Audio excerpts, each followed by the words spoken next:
Hi everyone, నేను మీ history faculty Sravan Kumar. Welcome to BC study circle. ఈరోజు కనుక చూసినట్టయితే శాతవాహనుల కాలంలో ఈ శాతవాహన రాజులు వేసినటువంటి శాసనాలు ఒకసారి చూద్దాం. శాతవాహనుల కాలంలో శాతవాహన రాజులు ఏ శాసనాలు వేసినారో ఒకసారి చూద్దాం. ఒకటి నాణేగడి శాసనం. దీనిని దేవి నాగానిక వేయించినది. ఈ నాణేగడి శాసనాన్ని దేవి నాగానిక ఎవరంటే మొదటి శాతకర్ణి యొక్క భార్య. మొదటి శాతకర్ణి చనిపోయిన తర్వాత ఆ బాధని దిగమింగుకొని తన యొక్క భర్త యొక్క గొప్పతనాన్ని వివరిస్తూ వేసినటువంటి శాసనమే ఈ యొక్క నాణేగడి శాసనం. అదేవిధంగా శాతవాహనుల వంశంలో మొట్టమొదటి శాసనాలు వేసినటువంటి మొట్టమొదటి రాజు ఎవరంటే కన్హ లేదా కృష్ణుడు అని పిలుస్తాం.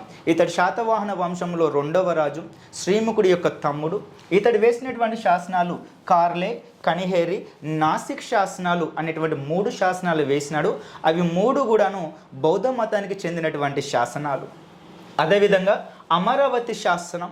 ఈ అమరావతి శాసనాన్ని 2వ పులోమావి వేయించినాడు. నెక్స్ట్ మేకధోని శాసనం. మేకధోని శాసనాన్ని 3వ పులోమావి వేయించినాడు.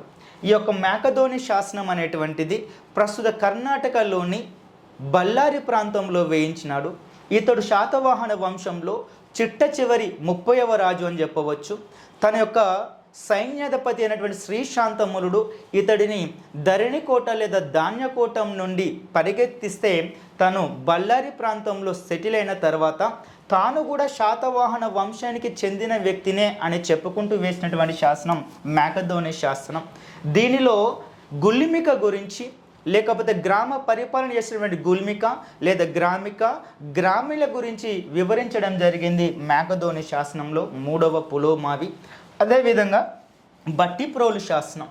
బట్టిప్రోలు శాసనాన్ని వేయించినది కుబేరుడు వేయించినాడు. ఈ కుబేరుడు ఈ యొక్క బట్టిప్రోలు శాసనంలో ఏం చెప్పినాడంటే నిగమ సభల గురించి చెప్పినాడు.